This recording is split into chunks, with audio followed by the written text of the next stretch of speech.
Olympic and Olympics दोनों खेल जो है ख़त्म हो चुके हैं। अब इनके बारे में 4 साल तक कोई बातें नहीं होगी। There is no comparison between them. मैं ओलंपियन की बेइज्जती कर रहा हूँ यहाँ पे और पैरालंपियंस को यहाँ पे मैं ऊपर लेके चल रहा हूँ। डिफरेंटली एबल्ड पर्सन जो है एबल्ड पर्सन के कंपैरिजन में हो ही नहीं सकता। भाई क्रिकेट को सबसे ज़्यादा लोग देखते हैं, यहाँ पे क्रिकेट का सी की भी बात नहीं कर रहा हूँ। खिलाड़ी आपके मेडल्स लेके आ रहे हैं तो उनको भी प्रोत्साहन राशि चाहिए, क्योंकि हम जो है पैरा क्रिकेट खेलते हैं तो हमें पता है कि जब आपको खेलने का, जब आपको ये कह सकते हो आप इक्विपमेंट्स तक नहीं खरीद सकते, अपने सपोर्ट्स की किट तक नहीं खरीद सकते, तो आप लोग खेल को कैसे बढ़ावा दोगे। हमें इसमें अभी हम उस दौड़ में नहीं हैं, ऑनेस्टली स्पीकिंग कि उस दौड़ में हम अभी तक भी नहीं। हेलो दोस्तों, मेरा नाम है राजवीर सिंह। तो जैसा कि आपको पता है कि पैरालंपिक एंड ओलंपिक्स दोनों खेल जो है ख़त्म हो चुके हैं। अब इनके बारे में 4 साल तक कोई बातें नहीं होंगी, बट जैसे जैसे बीच में इनसे रिलेटेड अपडेट्स आएंगी तो हम आपके सामने ज़रूर प्रेजेंट होंगे भिन्न भिन्न खेलों को लेकर। तो अब हम बात करेंगे पैरालंपिक वर्सेस ओलंपिक के ऊपर।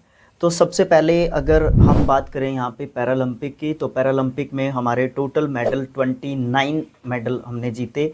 रिकॉर्ड तोड़ जो है हमारे लिए पैरालंपिक्स ये जो है रही। इसमें हमने 7 गोल्ड जीते, जबकि पहले हमने 5 गोल्ड जीते थे। जैसा कि हमने इंट्रोडक्शन वीडियो में बताया था कि हो सकता है कि ये हमारे लिए बेस्ट जो है पैरालंपिक्स रहे।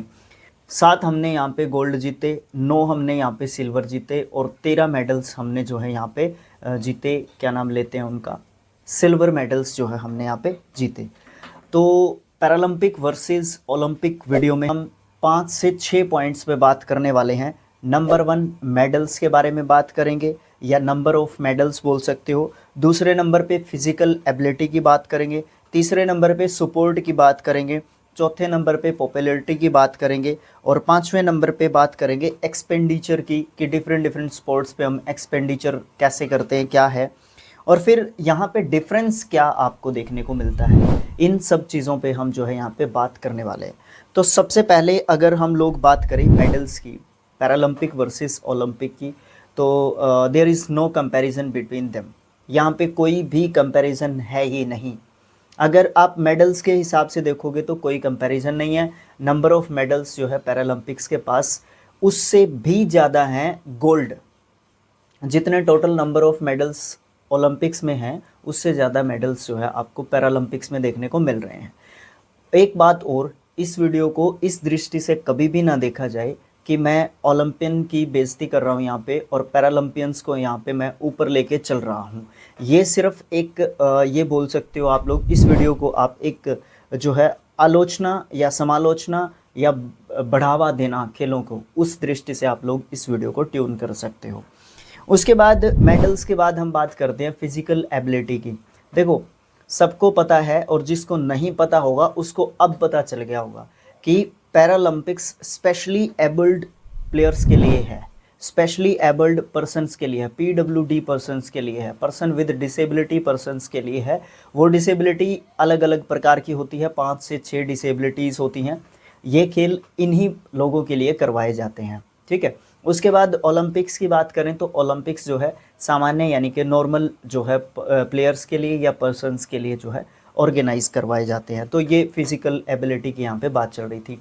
तो यहाँ पे अगर फिजिकल एबिलिटी की आप बात करने जाओगे तो एक डिफरेंटली एबल्ड पर्सन जो है एबल्ड पर्सन के कंपैरिजन में हो ही नहीं सकता। तो इसलिए वो उनके साथ compete नहीं कर पाएगा। तो इसलिए पैरालंपिक्स खेलों का आयोजन करवाना शुरू किया गया था, ताकि उस सोसाइटी को उनके साथ जो है जोड़ के चलाया जा सके। उसके बाद सपोर्ट की बात करते हैं। वैसे तो हमारे यहाँ पे ओलंपिक्स से लेके पैरालंपिक्स तक काफ़ी सपोर्ट यहाँ पे आपको देखने को मिला, बट मुझे खेद हो रहा है इस बात को बताते हुए कि पैरालंपियन को काफ़ी कम सपोर्ट देखने को मिल रहा था बजाय कि ओलंपियंस के। यहाँ पे फिर से मैं अपनी बात को दोहरा रहा हूँ कि मैं ओलंपियन की बेइज्जती नहीं कर रहा हूँ। यहाँ पे सिर्फ मैं ये कहने की कोशिश कर रहा हूँ कि सपोर्ट दोनों को हम सेम कर सकते हैं, ठीक है, सेम दोनों को सपोर्ट किया जा सकता है। बट सपोर्ट जो है पैरालंपियंस को तब मिलनी ज़्यादा शुरू हुई थी जब उनके गोल्ड जो है आने शुरू हो गए थे। वैसे तो दूसरे तीसरे दिन गोल्ड आना शुरू हो गया था। तीसरे दिन अवनी लेखरा ने जो है खाता ही हमारा गोल्ड से जो है खोला था यहाँ पे, ठीक है। उसके बाद हम बात करते हैं पॉपुलैरिटी की। पॉपुलैरिटी में क्या आता है, पॉपुलैरिटी में आपके जो प्लेयर्स हैं उनको कितने रिकग्नाइज कर रहे हैं लोग। ओलंपिक्स जो खेल के आ चुके हैं प्लेयर्स, उनको अब कुछ हद तक जानने लग गए हैं लोग। अब यहाँ पे बहुत सारे लोग आ जाएंगे कमेंट बॉक्स में कि भाई क्रिकेट को सबसे ज़्यादा लोग देखते हैं। यहाँ पे क्रिकेट का सी की भी बात नहीं कर रहा मैं, यहाँ पे क्रिकेट के सी की भी बात नहीं कर रहा मैं, यहाँ पे सिर्फ अदर स्पोर्ट्स की बात की जा रही है। और ओलंपिक्स में इस बार काफ़ी सपोर्ट हमें देखने को मिला प्लेयर्स को, और इंडिविजुअली प्लेयर्स को भी हम लोग बहुत हद तक प्लेयर्स को जानने लगे हैं। वहीं अगर हम पैरालंपिक्स की बात करें तो अभी भी मुझे ऐसा लगता है कि कुछ ही प्लेयर्स को जो है काफ़ी प्रसिद्धि मिली है, जैसे कि सुमित अंतिल भाई हैं, डबल जो है मेडल हो गया है वहाँ पे। अवनी लेखरा हैं, ये हमारे नवदीप सिंह हैं, नवदीप सिंह ने काफ़ी जो है कुछ सुर्खियाँ बटोरी है वहाँ पे। और भी हमारे बहुत सारे प्लेयर्स हैं। शीतल देवी को हर कोई जानता है, उनको तो पैरा ओलंपिक से पहले भी जानते हैं लोग, ठीक है, ड्यू टू हर डिसेबिलिटी। तो इस प्रकार की जो चीज़ें हैं वो हमें यहाँ पे देखने को मिली हैं। बट पॉपुलैरिटी की अगर आप बात करोगे एक्चुअल में, तो अब भी थोड़ा सा मुझे ऐसा लगता है कि ज़रूरत है थोड़ा सा हमें अवेयर होने की अपने प्लेयर्स के प्रति। उसके बाद आप बात करोगे एक्सपेंडिचर की। यहाँ पे मैं ढूंढने की कोशिश कर रहा था, एक ठोस जो है मुझे सबूत मिला नहीं, क्योंकि बिना सबूत के मैं बात नहीं करना चाहता।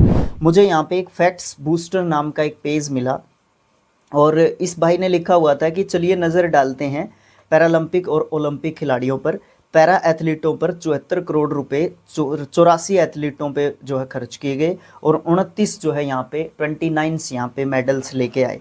और ओलंपिक खिलाड़ियों पर 490 करोड़ रुपए खर्च किए गए, 117 एथलीटों ने उसमें पार्टिसिपेट किया, और 6 जो है यहाँ पे हमारे पदक आए। बिल्कुल भी प्रदर्शन जो है उम्मीदों के अकॉर्डिंग नहीं रहा। अभी तो ये सिर्फ ट्रेलर है, फिल्म पूरी बाकी है। 2028 पैरालंपिक्स में शीर्ष 5 में जगह बनाने का लक्ष्य रहेगा। सभी को हार्दिक बधाई और शुभकामनाएं।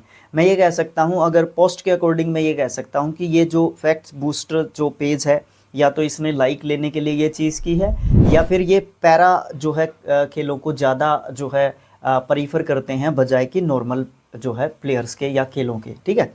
तो यहाँ पे अगर हम बात करें खर्च की, एक्सपेंडिचर ऑन स्पोर्ट्स की, स्पोर्ट्स की, तो यहाँ पे बिल्कुल डिफरेंस आपको ज़रूर से देखने को मिलेगा। यहाँ पे अगर आप 74 करोड़ को 84 एथलीटों पे खर्च करने की बात करते हो, और 4 से 90 करोड़ रुपए को 117 एथलीटों पे खर्च करने की बात करते हो, और फिर मेडल्स की बात करते हो, तो तवज्जो आपको बराबर की देनी पड़ेगी।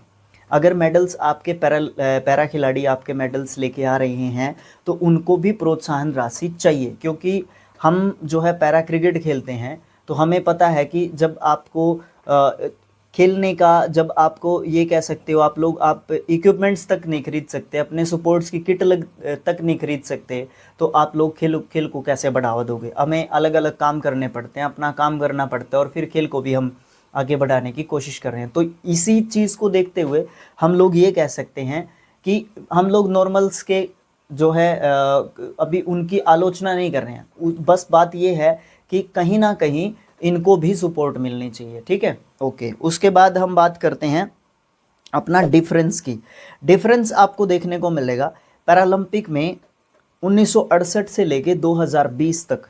1968 में भारत ने पहली बार जो है पार्टिसिपेट किया था, और 2020 तक हमने टोटल मेडल जीते 31। लेकिन अकेले 2024 में पैरालंपिक गेम्स में हम 29 मेडल लेके आ गए। तो आप लोग इमेजिन कर सकते हो कि हमारा जो पैरा गेम्स हैं वो कितने, मतलब पैरा जो गेम्स हैं, पैरा जो खिलाड़ी हैं, वो कितने यहाँ पे अवेयर हो चुके हैं, और अवेयरनेस जो है किस लेवल तक यहाँ पे आ चुकी है। आप मेडल टैली में देख भी सकते हो। यहाँ पे 1968 में पार्टिसिपेट किया था तो 0 मेडल था, 72 में हमारे पास 1 मेडल आया, फिर हमारा 84 का ठीक रहा, उसमें 4 मेडल जीते, फिर हमने लगातार जो है 4 ओलंपिक्स में कोई मेडल नहीं जीता, फिर हमने 2004 में 2 मेडल जीते। तो इस तरीके से ये जो सफ़र है पैरालंपिक्स का कुछ इस तरीके का रहा। और ओलंपिक्स में अभी हम उस दौड़ में नहीं हैं, ऑनेस्टली स्पीकिंग कि उस दौड़ में हम अभी तक भी नहीं हैं। जब हम लोग एक अलग सा एंथुसियाज्म जो है, एक उत्साह हमें देखने को मिलता है जब हमारे एथलीट्स यहाँ से तैयार होके वहाँ पे जाते हैं। लेकिन पता नहीं वहाँ पे जाने के बाद जो हमारा उत्साह होता है वो कम होता हुआ नज़र आता है। उस लेवल तक हमारे खिलाड़ी compete ही नहीं कर पाते हैं। कोई चौथे स्थान पर, कोई 5वें स्थान पर, कोई 10वें स्थान पर, किसी का स्थान ही नहीं मतलब काउंट करना चाहते लोग। तो इस तरीके की चीज़ें जो है हमारे प्लेयर्स के साथ देखने को मिलती हैं। तो आप लोगों को इन पॉइंट्स में से, या मैंने बात अगर कुछ ऐसी बोल दी हो जिससे किसी को हर्ट हुआ हो, या आप क्या सजेशन देना चाहते हैं, वो आप मुझे कमेंट बॉक्स में लिख के बता सकते हैं। और आपके व्यूज़ और आपकी बातें अगर मुझे अच्छा लगा और आप चाहते हैं कि मैं नेक्स्ट वीडियो किस टॉपिक पे लेके आऊँ, तो आप लोग जो है कमेंट बॉक्स में अपना टॉपिक भी बता सकते हैं। तो हम रिसर्च करके उस टॉपिक पे वीडियो लेके आने की कोशिश करेंगे। तो thanks for watching, thank you so much. Facebook पे देख रहे हैं तो पेज को ज़रूर से फॉलो करना है, यूट्यूब पे देख रहे हैं तो चैनल को ज़रूर से सब्सक्राइब करना है और वीडियो को शेयर ज़रूर कर देना है, ताकि मुझे भी एक एनकरेजमेंट मिले। Thanks for watching, thank you so much. मिलेंगे नेक्स्ट किसी वीडियो में इसी तरीके की इन्फॉर्मेशंस के साथ। Thank you so much.